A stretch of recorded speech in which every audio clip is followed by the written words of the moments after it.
Last time you all liked the stubble, so I've kept it. Just for you. Is nice. So a few weeks ago I got into a conversation about personality types over some dinner and fine wine. Now personality type can be determined by a personality test which was developed by Carl Jung and someone else. I've forgotten the name.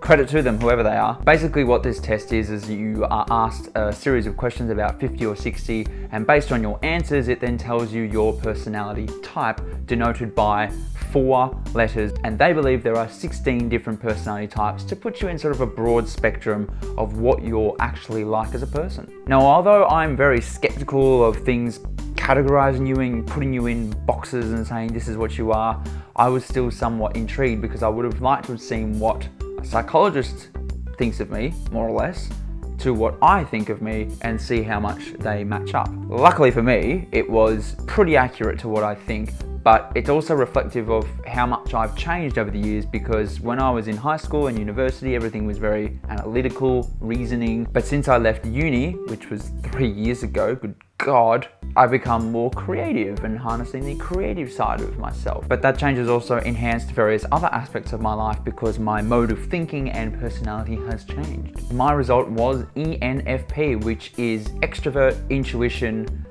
feeling and perceiving, which apparently is a bit more of a rarer type of personality.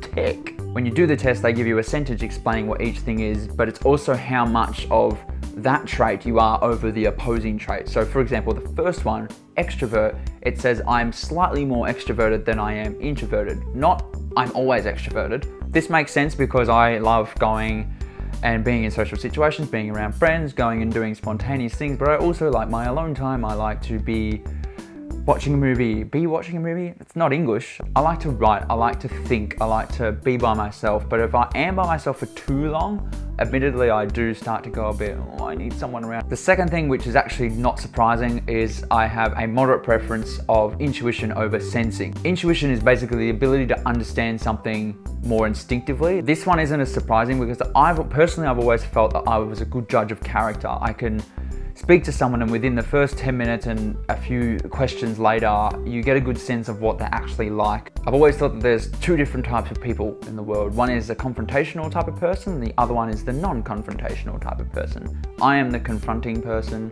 not like, I will destroy you. More in the sense that if there's an issue or you need to embrace a change or something like that, I'll go for it. Whereas people who don't confront things, they procrastinate, they put things off. And I do the same thing, I do, but I have more of a instinct to be instinctive. That doesn't even make sense to me. F for feeling, I have a moderate preference of feeling over thinking, and this is an interesting one because if I took this test about 3 years ago, it would have been very much the other way around. Everything would have been, has to be logical, has to be thought over, has to be analyzed. Over-analyzing was literally everything that I did. And occasionally I still do it, but I try consciously to go with my gut instinct now as opposed to constantly thinking over things, because thinking of things, particularly when it's all in your own head, can be more destructive than actually just going, this is how I feel, let's go with that. And I reckon 99 times out of 100, things have worked out really well when I just go on my gut instinct. And finally, I have a slight preference of perceiving over judging. To perceive something is becoming aware of something. It means you've got a high level of awareness. You're very conscious of the things that are going on around you. This actually calls to memory when I did my driving test back in 2009. God, that's painful to say. When I finished the test, the examiner said that your awareness was so good. I think this is a cool little test. Again, I'm not gonna just look at it and go, right, that is me. I'm gonna live my life based on that. It's just to give you a bit of an understanding of yourself. In my case, it sort of matches the way I understood myself. If you take the test and it doesn't match, don't take that to heart, but maybe just look at it and go, okay, maybe there's things about myself that I don't understand, and this is going to open up a whole new realm for me. Be the confrontational one. Don't be scared of your problems. I'll put the link to the test in the description below, and I'd love to hear what your personality type is. Look at me asking you to comment on my video and like this video. You should like this video. I'm like a full YouTuber. Thanks for watching, and until next time, that's a wrap.